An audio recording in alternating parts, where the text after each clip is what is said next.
2.5 വർഷം കൂടുമ്പോഴാണ് ശനിയും വ്യാഴവും കൂടിച്ചേർന്ന് രാശി മാറുന്നത്. അതായത് ശനി 2.5 വർഷം കൂടുമ്പോഴാണ് ഒരു രാശി പൂർത്തിയാക്കുന്നത്. എന്നിരുന്നാൽ വ്യാഴം 1 വർഷമെടുത്ത് രാശി പൂർത്തിയാക്കുന്നു. അപ്പോൾ ഈ 2025 മെയ് 29-ാം തീയതി നടക്കുന്ന ശനി മാറ്റവും 2025 മെയ് 14-ന് ശേഷം നടക്കുന്ന വ്യാഴമാറ്റവും തീർച്ചയായും മനുഷ്യന്റെ ജീവിതത്തിൽ ഒരുപാട് മാറ്റങ്ങൾ സൃഷ്ടിക്കും. ഈ ഒരു ശനിയുടെയും വ്യാഴത്തിന്റെയും മാറ്റം വഴി മിഥുനം രാശിക്കാർക്ക് എന്തൊക്കെ മാറ്റങ്ങളാണ് വരുന്നത് എന്ന് നോക്കാം. ആദ്യമായി നമുക്ക് ശനിയുടെ കാര്യങ്ങളൊന്ന് വിശകലനം ചെയ്യാം. ഇവിടെ മിഥുന രാശിക്കാർക്ക് ശനി 8-ാമത്തെയും 9-ാമത്തെയും വീടുകളെ ഭരിക്കുന്ന ഗ്രഹമാണ്.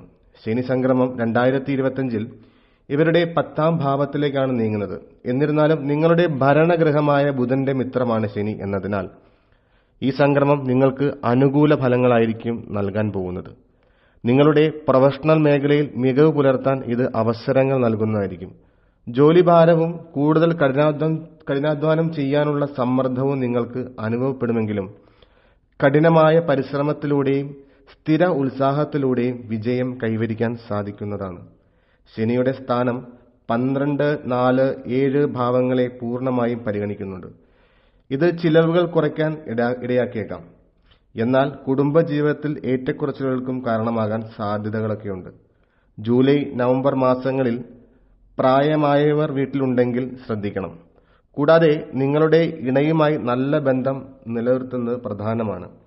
നിങ്ങൾ ബിസിനസ്സിൽ ഏർപ്പെട്ടിരിക്കുകയാണെങ്കിൽ നയങ്ങളും നിയന്ത്രണങ്ങളും പിന്തുടരുന്നത് പ്രയോജനമാണെന്ന് നിങ്ങൾക്ക് മനസ്സിലാക്കാം. അതായത് ശനിയുടെ ഒരു സംയോജനം 10-ാം ഭാവത്തിലേക്കാണ് വരുന്നതെങ്കിലും, അതായത് കർമ്മഭാവത്തിലേക്ക് വരുന്ന ശനി അത്ര നല്ലതല്ലെങ്കിൽ പോലും നിങ്ങളുടെ ഭരണഗ്രഹമായ ബുധന്റെ മിത്രമായ ശനി നിങ്ങൾക്ക് അത്ര ദോഷം കണ്ട് ചെയ്യില്ല. അപ്പോൾ നല്ല രീതിയിൽ കഠിനാധ്വാനം ചെയ്ത് മുമ്പോട്ട് പോവുകയാണെങ്കിൽ തീർച്ചയായും നിങ്ങളുടെ ജീവിതത്തിൽ നല്ല മാറ്റങ്ങൾ വരുത്താം. ഇനി നമുക്ക് ആ വ്യാഴത്തിന്റെ മാറ്റം എങ്ങനെയാണെന്ന് നോക്കാം. മെയ് മാസം ഉണ്ടാകുന്ന വ്യാഴമാറ്റം അതും നിങ്ങളെ എങ്ങനെ സ്വാധീനിക്കുമെന്ന് നമുക്ക് നോക്കാം.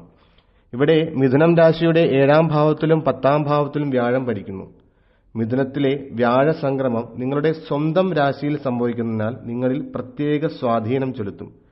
വ്യാഴത്തിന്റെ ദർശനം നിങ്ങളുടെ 5, 7, 9 ഭാവങ്ങളിൽ പതിക്കും.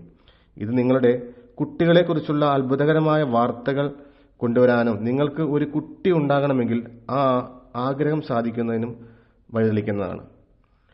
കൂടാതെ നിങ്ങളുടെ വിദ്യാഭ്യാസ പഠനങ്ങളിൽ നിങ്ങൾ വിജയിക്കും. നിങ്ങളുടെ വിദ്യാഭ്യാസ ലക്ഷ്യങ്ങൾ നിങ്ങൾ നിറവേറ്റുകയും കൂടുതൽ പഠിക്കാനുള്ള ഇഷ്ടം കണ്ടെത്തുകയും ചെയ്യും. വിവാഹത്തിന് അവസരമുണ്ടാകും. നിങ്ങൾ കല്യാണം കഴിക്കാത്ത ഒരാളാണെങ്കിൽ വിവാഹം നടക്കാനുള്ള സാധ്യത വളരെ കൂടുതലാണ്. വിവാഹിതർക്ക് ദാമ്പത്തിക പ്രശ്നങ്ങൾ കുറയും. പരസ്പര ഐക്യം മെച്ചപ്പെടും. ഇത് ദാമ്പത്യ സുഖത്തിന് കാരണമാകും. ലാഭകരമായ ബിസിനസ് വികസനത്തിനുള്ള സാധ്യതകളൊക്കെ ഉണ്ടാവും. സമൂഹത്തിലെ സ്വാധീനവും ബഹുമാനമുള്ള വ്യക്തികളെ നിങ്ങൾ കണ്ടുമുട്ടുകയും അതുവഴി നിങ്ങളുടെ ജീവിതത്തിൽ ഒരുപാട് വെളിച്ചം കണ്ടെത്താൻ സാധിക്കുകയും വരും. കൂടാതെ മതപരമായ പ്രവർത്തനങ്ങളിൽ നേട്ടം കൈവരിക്കും. നിങ്ങളുടെ ഭാഗ്യം മെച്ചപ്പെടും. നിങ്ങളുടെ ആശങ്കകൾ കുറയും. ഒക്ടോബറിൽ വ്യാഴം 2-ാം ഭാവത്തിലേക്ക് നീങ്ങും. പണവുമായി ബന്ധപ്പെട്ട ആശങ്കകൾ നീക്കി സമ്പത്ത് ശേഖരിക്കാനും ജോലിയിൽ മികച്ച വിജയം നേടാനും നിങ്ങളെ ഇത് സഹായിക്കും. ഡിസംബറിൽ നിങ്ങളുടെ രാശിയിലേക്ക് വ്യാഴത്തിന്റെ പ്രതിലോമ വരവ് ചെറിയ ആരോഗ്യ പ്രശ്നങ്ങൾക്കും തൊഴിൽ പ്രശ്നങ്ങൾക്കും സൃഷ്ടിച്ചേക്കാം. ഇവിടെ മൊത്തത്തിൽ വ്യാഴത്തിന്റെയും ശനിയുടെ ആ ഒരു മാറ്റം വിശകലനം ചെയ്യുമ്പോൾ ഇനി വരാൻ പോകുന്ന ഒരു 2.5 വർഷക്കാലം നിങ്ങൾക്ക് ഗുണദോഷ സമ്മിശ്രമായിരിക്കും. എന്നിരുന്നാലും വലിയൊരു പ്രശ്നങ്ങളിലേക്കൊന്നും പോകത്തില്ല. അപ്പം ആ രീതിയിൽ നിങ്ങളുടെ ആ ഒരു ബോഡിയിലുള്ള എനർജി ഒരു ദിനചര്യയൊക്കെ കറക്റ്റായിട്ട് കൊണ്ടുപോവുകയാണെങ്കിൽ നിങ്ങൾക്ക് ഈ ഒരു സമയത്ത് ഒരുപാട് നേട്ടങ്ങൾ കൈവരിക്കാൻ സാധിക്കും. നിങ്ങളുടെ ജീവിതത്തിൽ ഒരുപാട് മാറ്റങ്ങൾ നിങ്ങൾക്ക് വരുത്താൻ സാധിക്കും. അതുകൊണ്ട് മിഥുന രാശിക്കാർ ഈ വ്യാഴത്തിന്റെയും ശനിയുടെയും മാറ്റം ഒരു പോസിറ്റീവായിട്ട് കണ്ടെത്തി ജീവിതത്തിൽ ഒരുപാട് മാറ്റങ്ങൾ കൊണ്ടുവരാൻ ശ്രമിക്കുക.